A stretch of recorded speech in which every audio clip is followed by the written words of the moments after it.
중국 동북부 지린성에 파견된 북한 노동자 수천 명이 최근 여러 공장에서 잇따라 파업과 폭동을 일으켰다. 이 내용 이미 접한 분들도 계실 텐데 북한 외교관 출신의 탈북민인 고영환 통일부 장관 특보가 여러 정보원들의 증언을 토대로 주장한 내용입니다. 그에 따르면 북한 노동자들은 2020년 이후 자신들이 받아야 할 임금이 중간 관리자들에 의해서 전쟁 준비 자금 명목으로 모두 북한에 보내진 걸 알게 된 것에 분노해서 지난 11일쯤부터 중국 지린성의 여러 의류 제조업체, 수산물 가공 하청업체 공장에서 파업을 벌였고 심한 경우 북한 간부를 인질로 잡고 폭동을 일으켰습니다.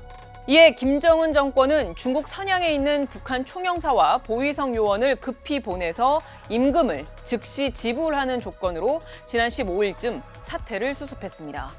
국정원은 해외 파견 노동자들의 열악한 생활 여건으로 말미암아 다양한 사건 사고가 발생하고 있어서 관련 동향을 주시하고 있다, 이렇게 입장을 밝혔습니다. 그런데 앞으로도 이런 일들이 또 일어날 가능성을 배제할 수 없다는 분석이 나오는데 그 이유는 무엇일까요?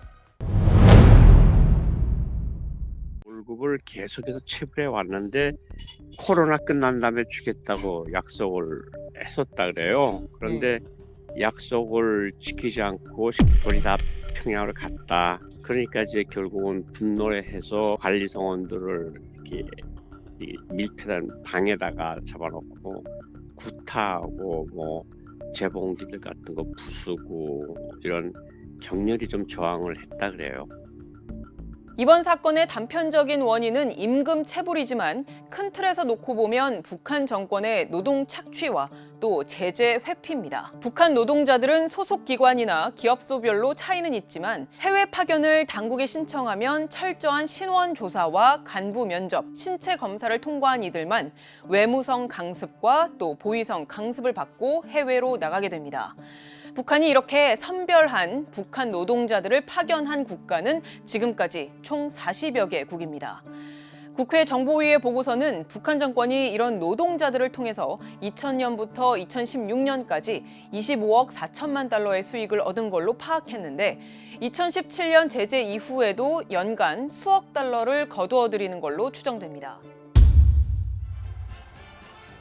북한 정권이 이렇게 국제사회의 제재를 피해서 큰 수익을 거두어들이는 것도 문제지만 북한 노동자들의 열악한 노동 실태도 문제입니다.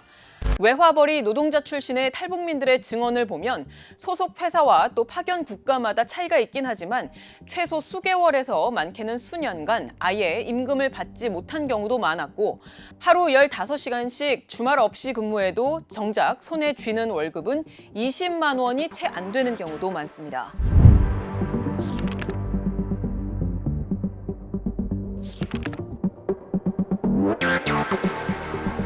열악한 근로 환경 속에 과도한 상납금을 요구받는 데다 중간 관리자에게 임금까지 빼앗기기 때문입니다.